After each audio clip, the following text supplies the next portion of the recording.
छोरी दाइ खोइ त खै आमा काम खोज्नु जान्छु भन्दै हुनुहुन्थ्यो ठिक पर्दै हुनुहुन्छ होला कस्तो गर्मी क्या पंखा चाहिँ कहाँ राखे क्या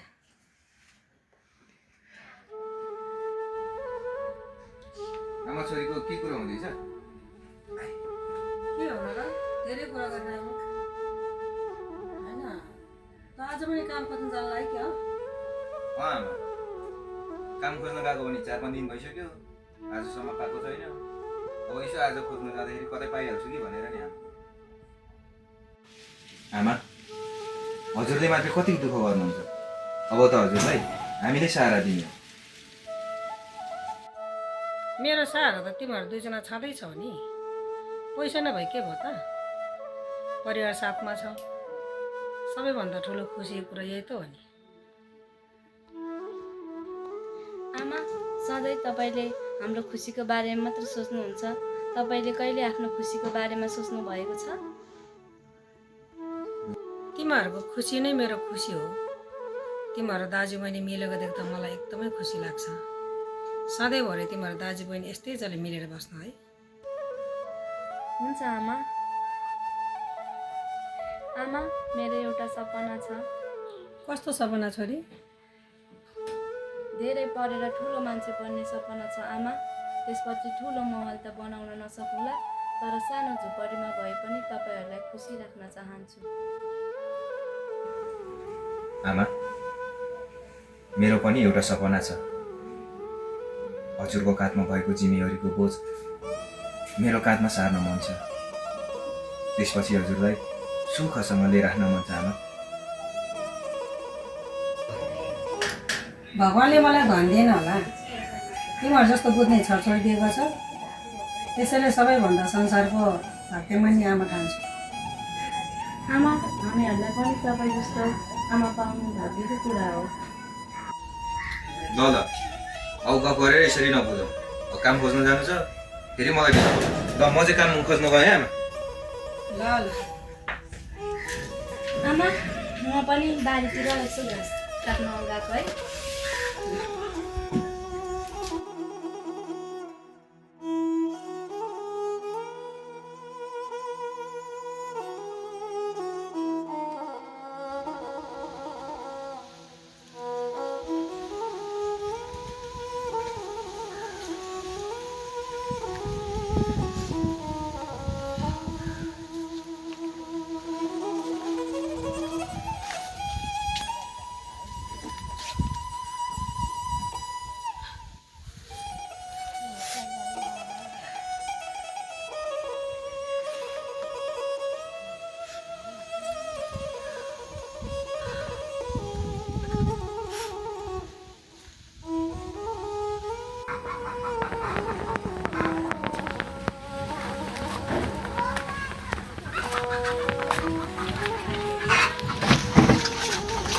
आमा कहाँ जानुहुँदैछ ढोका लगाउनु भएर कुकुर लगाएर जानुभयो आमा आमालाई के भन्छ आमा त टोलाएर बस्नु भएको त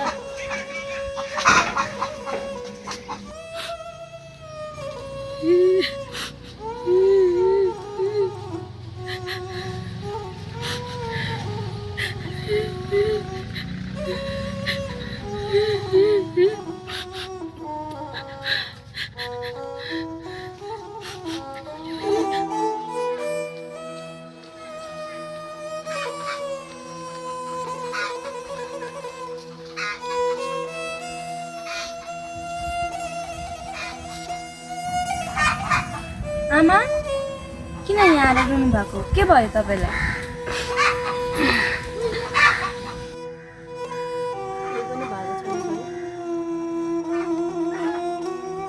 आमा तपाईँले हामीलाई सधैँ भन्नुहुन्थ्यो दुःख कहिले लुकाउनु हुन्न भनेर तर आज तपाईँले किन मसँग कुरा लुकाउँदै हुनुहुन्छ भन्नु त खास कुरा के हो छोरी घरमा चामल सकिन्छ तिमीहरू भोकै हुन्छ होला भनेर नरोएको टेन्सन पाएर नरुन आमा म आमा भएर पनि तिमीहरूलाई दुई साग खाना पनि खुवाउनु सकेन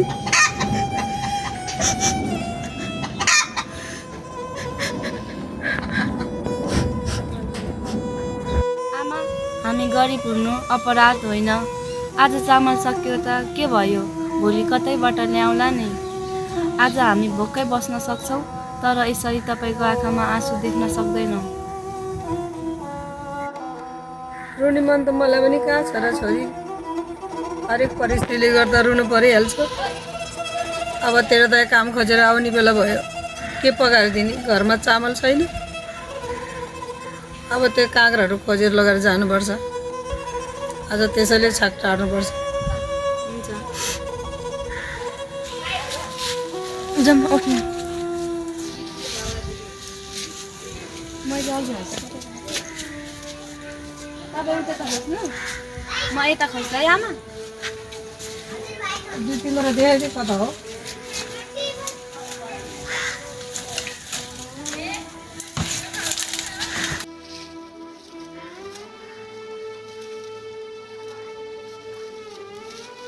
आमा यहाँ राख, मैले एउटा टिपेँ है। त्यसैले पुग्छ होला, यसले ठुलो छ है। आउनु जाउँ ल।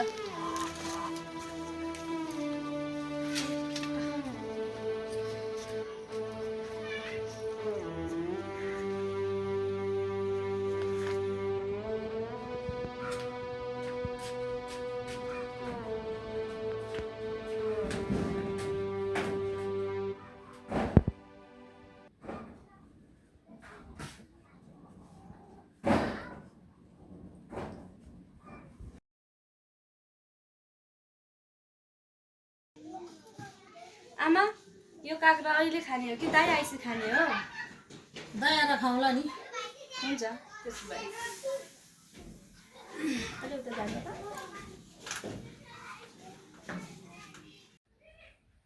बरु तपाईँलाई चाहिँ भोक लागिसक्यो होला, तपाईँ खाँदै गर्नु न। दाइ आएपछि म र दाइ पछि खान्छ नि त। दाइ पनि आइपुग्यो। काम पाएन? आमा काम त पाएँ आमा, तर कस्तो भोक लाग्यो। बहिनी भात पछि